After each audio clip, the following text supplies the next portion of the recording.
Remue ménage. Remue ménage.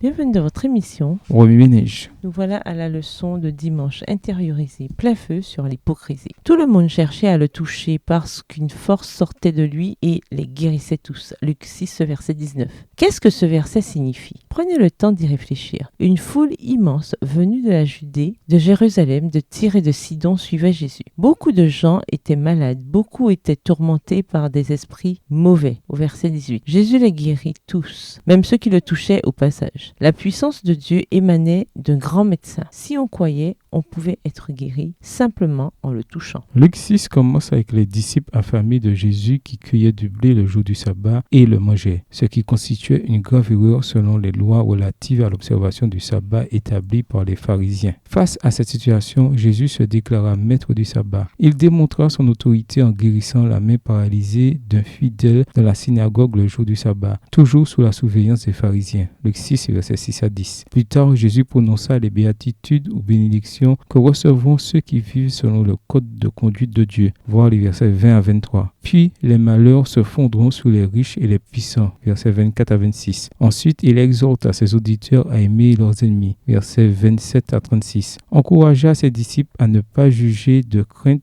d'être eux aussi jugés. Versets 37 à 42. Établit que le christianisme authentique se voit dans les fruits qu'on porte. Versets 43 à 45. Et exhorte à chacun à construire sur un fondement sûr, à savoir le Christ, le rocher. Versets 46 à 49. Le point central de Luc 6 semble être moins les œuvres miraculeuses de Dieu que le contraste que Jésus établit entre le royaume de Dieu et sa justice et la fausse foi enseignée par les pharisiens. Par exemple, Jésus enseignait que les pauvres en esprit, les affamés de justice et les persécutés seraient bénis. Cela contredisait complètement l'enseignement des Juifs et des pharisiens. Ils croyaient que la prospérité et le succès étaient un signe de la faveur de Dieu et que leur statut de peuple élu de Dieu leur donnait droit aux bénédictions divines. Il enseignait à ses auditeurs à aimer leurs ennemis alors même que les pharisiens, eux, complotaient de le tuer. Dans Luc 6, l'auteur se donne beaucoup de mal pour montrer à quel point le message de Jésus différait de celui des maîtres spirituels de l'époque. Aucun des enseignements de Jésus ne se formait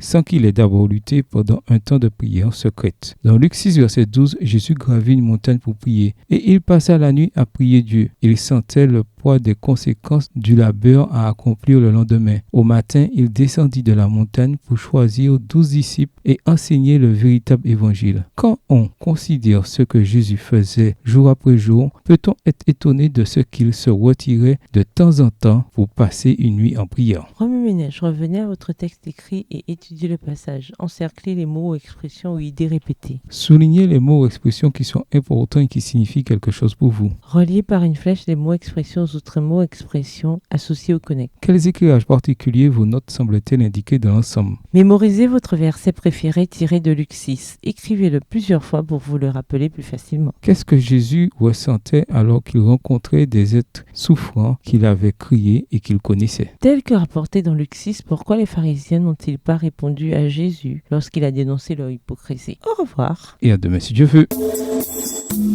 Remue ménage. Remue ménage.